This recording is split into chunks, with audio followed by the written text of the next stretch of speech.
Hello everyone!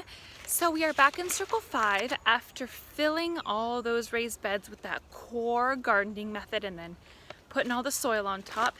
It's time to do a little bit of planting. Now, it's quite late in the season. It's December 7th as I'm filming this, but it's kind of a weird year. It hasn't been super cold. I mean, today it's going to be 71 or 72 on December 7th. And it hasn't really rained. So it kind of still feels like that beginning, middle of fall, which is the time that you plant garlic. So I thought I'd give it a try. Might as well use it now instead of letting it go to waste and see what we can get. So I'm going to be gardening in this raised bed here with there's a collard green and then there's another one off to the side there. I'm going to be gardening there, and we'll see how it goes. So one of our preschool parents was so kind and he donated a bunch of garlic. I think we've got a couple of different kinds here. We've got the stiff neck garlic, which is exactly how it sounds. This is what a garlic head looks like, right? You've got all the little pieces, all the little cloves grow and they look like this, right? When a garlic flower gets pollinated underneath the ground, this is under the ground, it tells the plant to start really storing carbohydrates, right? To start storing food for later in these little pods, in these little cloves under the ground. So what's really cool is that you can grow a whole one of these out of just one little piece. So we pop it in the ground with this little, looks almost like a little scab.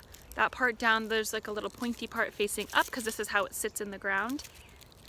And you can grow a whole garlic out of just one, which is really, really cool.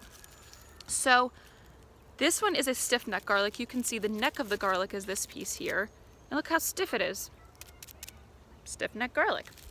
The roots are going to come out the bottom there. You can see they already look like roots, like dried roots. Here's another.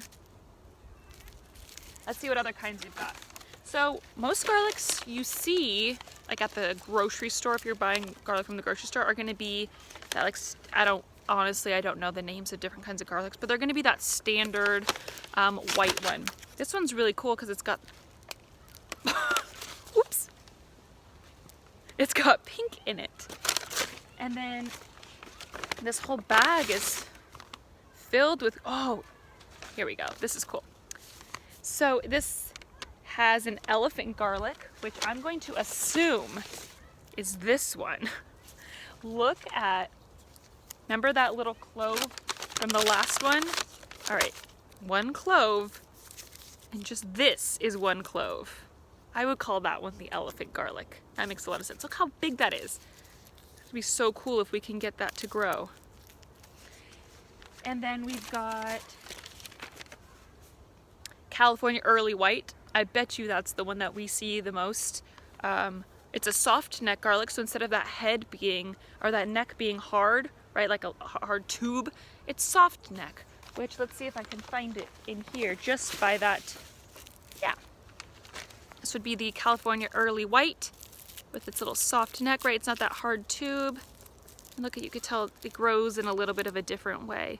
These cloves kind of grow like a flower petal, or flower petals, right? You've got the inner ones and the ones that kind of pile on outside, whereas the other one just kind of all grows into one. What else do we have? Three Heads of Music, which is a purple tinged clove. So those are probably that pinkish one that might be called purple. And another purple Italian. I think they look the same. I can't tell the difference. And then French red shallot. So that's going to be, looks like none in here, but it's going to have that kind of skin. So, which is really cool. So looks like the family was so kind to give us their extras so that we could grow some, and we can get quite a few garlic plants out of all of these. I mean, this one probably has at least 15 cloves. So let's go. Okay, so we are going to be planting the garlic. The first thing is to break up and get each of these little cloves ready to be planted. Now, most times when people plant in rows, it kind of is almost a space waster. So if you think about it, while you could plant these right next to each other, it wouldn't give them much room to grow into those big bulbs. So you have to space them about at least 2 inches on either side. So if I've got one here and one over here, this one over here has to be 2 inches away, and this one over here has to be 2 inches away. So I think there's all these like fancy terms for gardening, which is something that I'm not really interested in learning, but it's basically called 2 inches on center. So I'm going to be planting one row and then a second row, but the on center is going to be this like kind of differently spaced out middle row to save space, to kind of maximize the space, because we've got this gardening bed, which I believe is 3 feet by 5 feet, maybe 6 feet. And that's not a lot of space, especially if we want to be growing lots of things in a small amount of space. So we're going to be doing 2 rows with ones in between. And I'm going to do a time lapse to show you that quickly.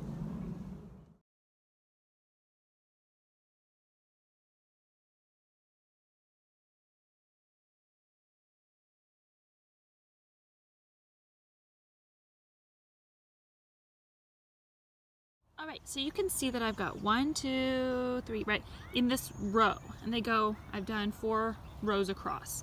Now, in order to save space, I'm gonna make these like little triangles, these little diamonds with the little cloves. So I've got one there, one there, one there, and I'm gonna pop one right in the middle there.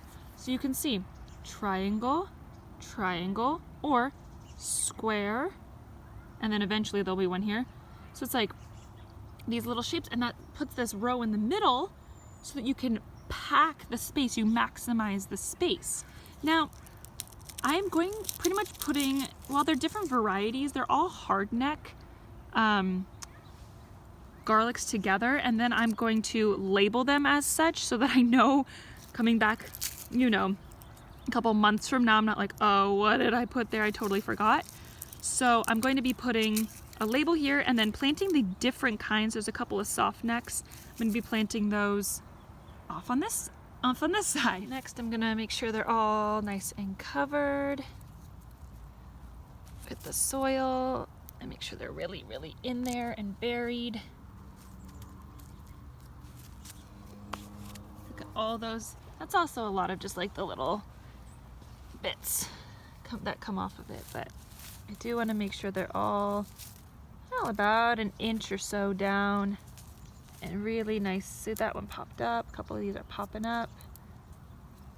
Really gonna push them back in. That's just a little piece, that's just a piece. The next thing I'm going to do is cover this in that straw. That will keep in the moisture and it will tell me where I ended.